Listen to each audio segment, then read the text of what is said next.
Ya, jadi eh, bedanya jantan dengan pejantan tadi sudah disampaikan ya oleh teman-temannya, oleh kalian juga pendapatnya. Ya, kalau kita lihat yang namanya eh, sapi atau ternak jantan itu kategorinya lebih luas. Jadi semua yang memiliki jenis kelamin jantan ya disebut ternak jantan, sapi jantan, kambing jantan, domba jantan, semua jenis kelamin itu menunjukkan itu. Tapi kenapa terus kemudian kita sebut pejantan? Pada saat dia sudah siap kawin, itu juga sebenarnya sudah bisa disebut pejantan. Akan tetapi belum spesifik lagi, ya.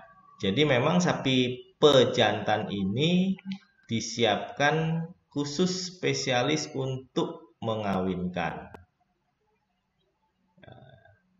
Untuk pemacek kalau bahasa orang Jawa, ya itu. Jadi sebagai pemacek, sebagai sapi tukang kawin untuk mengawini betina-betina yang produktif. Kenapa dia perlu dipelihara khusus? Ya, untuk menyiapkan stamina-nya, ya. Oke, next. Mana ini next ya? Nah, ini pada umumnya sapi jantan yang digunakan sebagai pejantan alami, ya kalau di peternakan rakyat itu kualitasnya rendah. Kenapa? Ya dia hanya milih sapi jantan bisa kawin, selesai. Tidak ada pemilihan baik itu dari sisi kualitas ataupun yang lainnya. Sehingga kalau ini terus-menerus kita lakukan, yang ada bahwa kualitas sapi kita lama-lama turun. Nah, ini kalau kawin alami ya. Apalagi dipelihara secara ekstensif tanpa perlakuan khusus. Kenapa? Ya, berpengaruh terhadap libido dan kualitas semen. Pada akhirnya, rendahnya kualitas semen ini dapat berpengaruh terhadap efisiensi reproduksi pada sapi-sapi induk, pada sapi-sapi betina yang siap dikawinkan.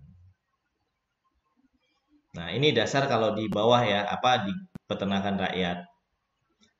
Sehingga kemudian kita perlu menyiapkan pejantan yang berkualitas melalui seleksi.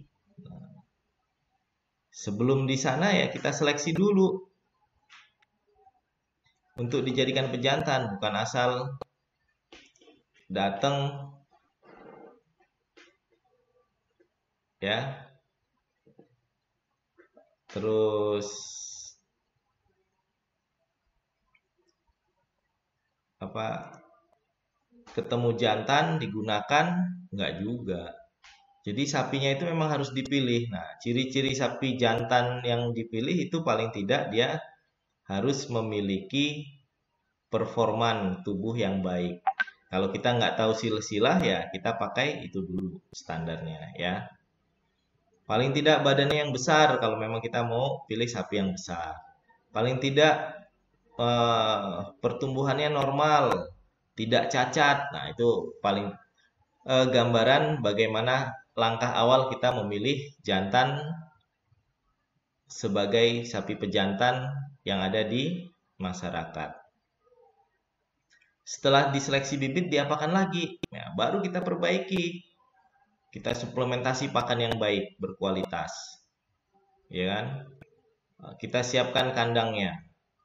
Kita atur kesehatannya. Sehingga dia betul-betul siap untuk jadi pejantan yang tangguh. Nah, kita ini tujuannya menghasilkan pejantan yang tangguh. Pernah lihat sapi jantan? Saya yakin pernah kalau sapi jantan. Tapi kalau sapi pejantan, nah itu belum tentu semua lihat. Ada yang pernah kunjungan ke BIBD?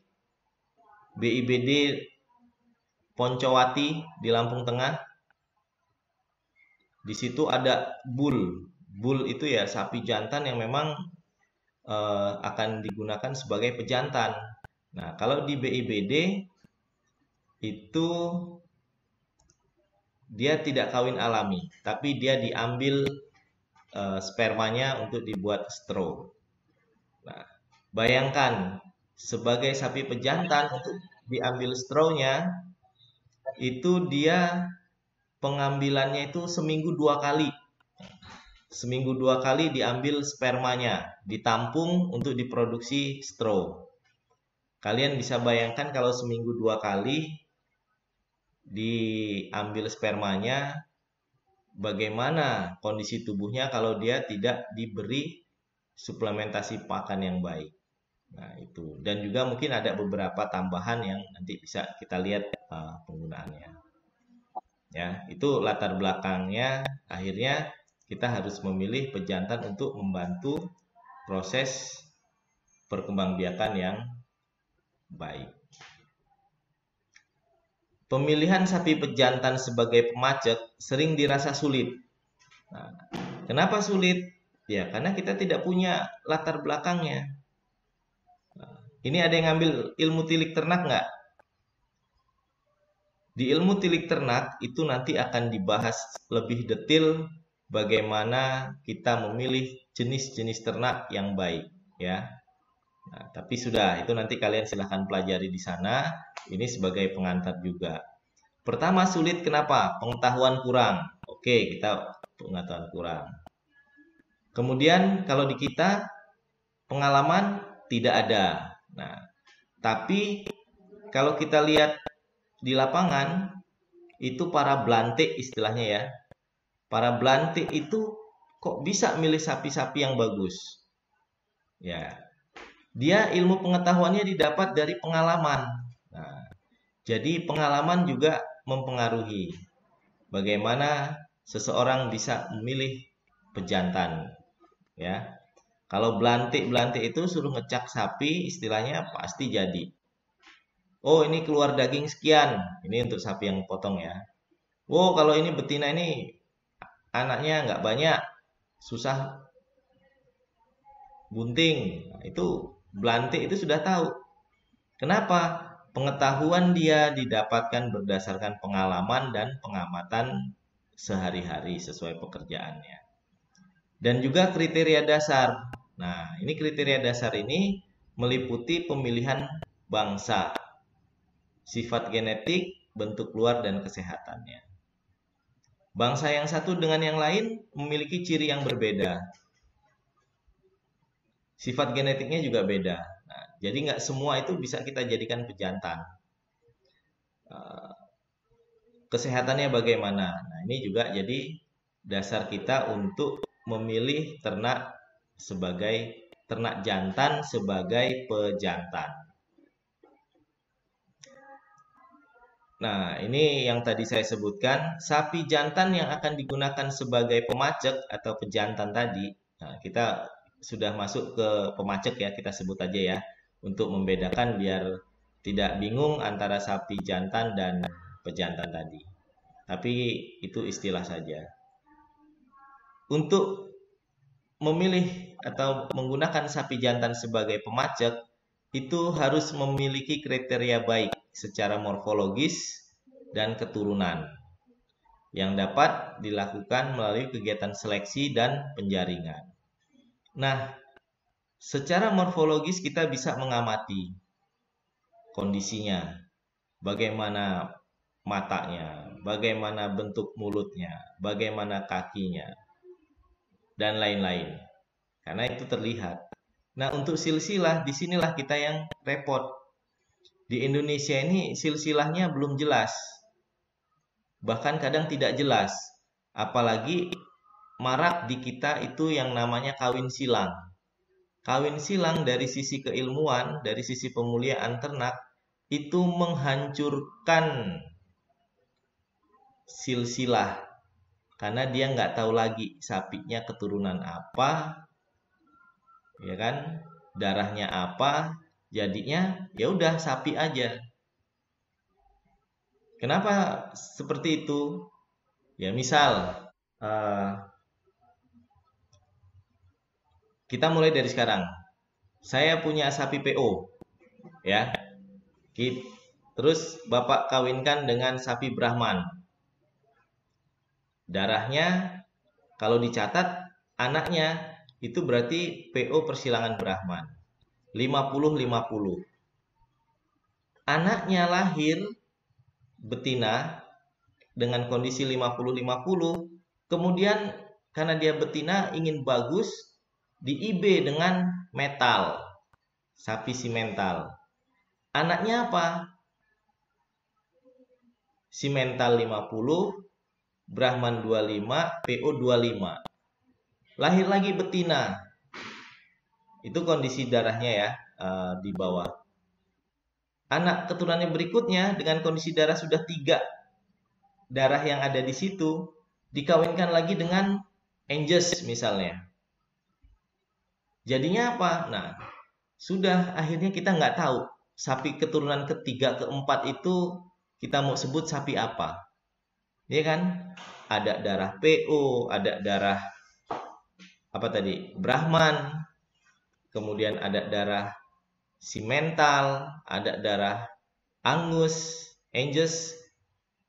Baru 2 kali, itu sudah 4 darahnya. Terus kita mau nyebut sapi itu sapi apa akhirnya? Nah, ini kesulitan kita yang terjadi di situ. Ya, tapi nggak apa-apa.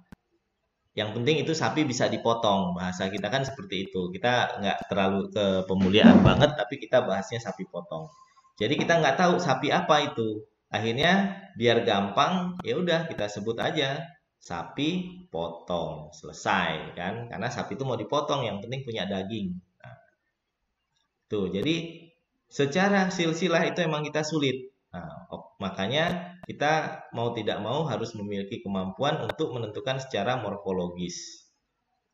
Ya, di Indonesia seperti itu. Beda dengan di luar. Kalau di luar ada silsilahnya. Ya, jadi itu kita lakukan pemilihan berdasarkan morfologis. Syukur-syukur dia punya silsilah. Kalau nggak punya ya sudah. Anggap aja semuanya sapi potong. Nah, kemudian sapi jantan yang digunakan sebagai pemacek harus memiliki libido dan kualitas semen yang baik. Ya. Kenapa? Ya, kalau dia libidonya kurang, ya orang contohnya gini deh. Sapi itu ada juga loh masuk dalam golongan melambai, tahu nggak melambai? Kalau kalian bilang orang-orang yang agak melambai gitu loh, aslinya dia kan laki-laki tapi agak melambai gitu loh. Nah itu sama, sapi juga ada yang seperti itu. Sapi nggak punya libido yang baik, ya gimana dia mau mengawini gitu loh. Nah ini kita kriterianya gimana bisa tahu libido baik atau enggak? Ya, didekatkan dengan betina dia udah kelihatan. Wah, sapi ini akan bagus libidonya, terangsang dia. Tapi kalau enggak, nah sudah. Seperti itu. Jadi kita harus milih sapi yang betul-betul libidonya tinggi. Ngelihat perempuan dikit mau dinaikin. Ngelihat betina sedikit, bukan perempuan ya. Ngelihat betina sedikit, sapi itu mau naikin. Tapi libido saja tidak cukup. Apa? Ya, kita uji semennya tadi. Semennya bagus nggak? Nah, ini banyak ternyata ceritanya gitu loh.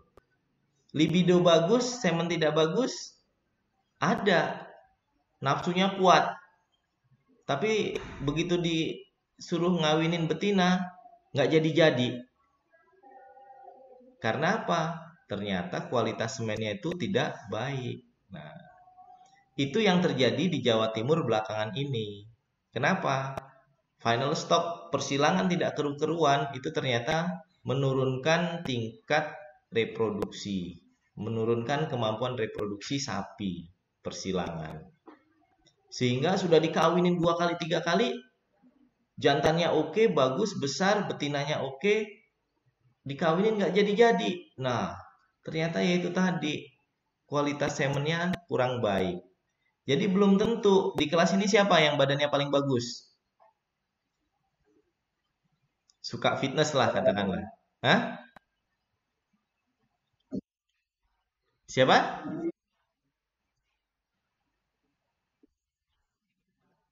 Ya, Renaldi badannya bagus, libidonya bagus. Belum tentu kualitas semennya bagus. Karena apa? Ada juga pejantan, orang bagus, badannya bagus, ternyata dia nggak bisa punya anak karena kualitas semennya jelek. Sapi sama, sapi juga seperti itu, ya. Jadi nggak bisa kita hanya melihat eh, dari sisi performan untuk memastikan bahwa pejantan itu memang calon pejantan yang baik. Dari libido, kualitas semen harus dites. Kalian-kalian ini belum tentu nanti jadi pejantan yang baik. Bisa aja ada yang nggak bisa, apa istilahnya tadi, mengawini, kan? Kita nggak tahu. Fikri badannya gede, tinggi. Emang yakin cespleng? Kan nggak juga gitu loh. Nah, itu perlu pembuktian. Kalau dia mau disebut sebagai pejantan yang baik ya, buktikan libido dan kualitas semen baik sehingga betina yang diinikan bunting. Nah, itu. Sama dengan kalian. Nanti kalau sudah sah, kalau belum ya jangan dulu. Ya. Nah, ini untuk memperoleh kita lakukan seleksi. Nah, ini kriterianya ya. Nanti kita lihat kriterianya. Kriteria umum. Kriteria umum sapi pejantan. Nah, ini nanti kalau habis kita buat link yang kedua ya.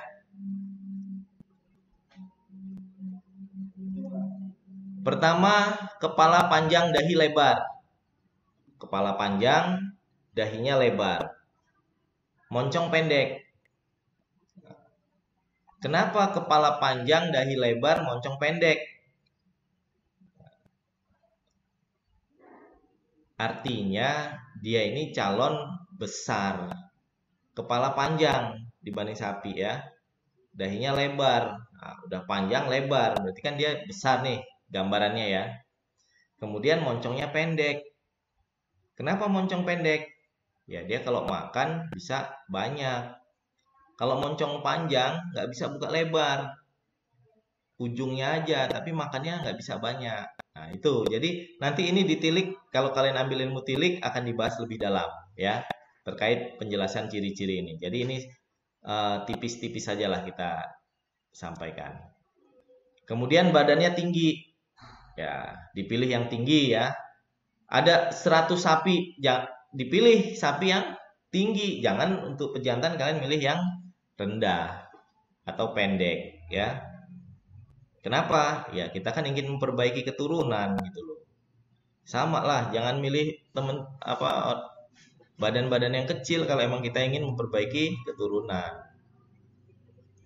Dada dalam. Nah, dada dalam ini artinya rongga dada itu akan panjang, ya. Diukur dari atas ke bawah itu untuk mengukur rongga kedalaman dada itu ada. Nah, artinya apa? Dengan dada yang dalam itu saluran pencernaannya itu besar, makannya banyak, arahnya ke sana. Dengan makan banyak dia akan memiliki stamina yang baik. Ada nggak orang yang makannya sedikit, staminanya bagus? Nggak ada. Nah, itu tujuannya ke sana. Kemudian kulit tipis.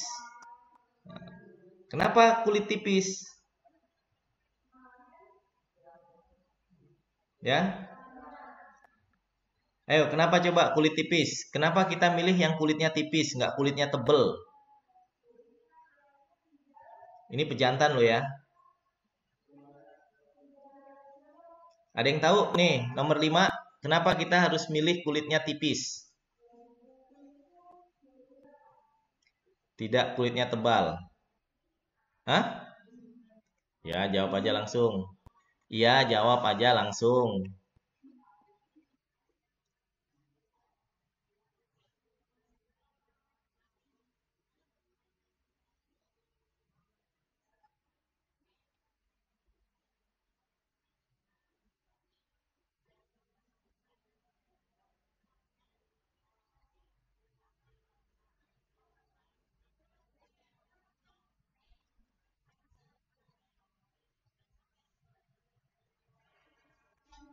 Ya, bisa jadi tapi belum tepat. Ini sebagai pejantan ini. Kalau masalah lemak itu kita bisa buat dari pakan. Sapi penggemukan kita mau lemaknya sedikit, lemaknya banyak, itu kita bisa setting ya dari kandungan nutrisi pakan yang kita berikan. Tapi ini kulit tipis di sini apa maksudnya? Ada yang lain? Silakan yang lain yang mau bantu jawab. Kenapa kita butuh kulit tipis? Ya, ya sudah, kalau enggak jawab ya enggak apa-apa, nanti Bapak jawabin aja ini. Kenapa kita butuh kulit yang tipis? Karena pertama betul itu terkait perlemakan tadi. Tapi ini kan sapi pejantan nggak mau dipotong ya untuk dipelihara terus. Kalau kita sapinya udah besar bibitnya, anaknya juga besar. Kenapa kulit tipis? Kalau kulit tipis ini terkait dengan lancarnya saluran peredaran darah yang ada di sapi tersebut. Nah, itu kuncinya di situ. Kenapa peredaran darah harus lancar? Ya, sebagai calon pejantan untuk menghasilkan sperma dan yang lain-lain, itu kata kuncinya di peredaran darah. Kenapa? Kenapa? Semua konsep menghasilkan sperma itu asalnya kan dari pakan. Masuk saluran pencernaan, distribusi di saluran peredaran darah, dari peredaran darah masuk ke proses sehingga lari ke saluran reproduksi, disitulah dibentuk akhirnya sperma dan lain-lain.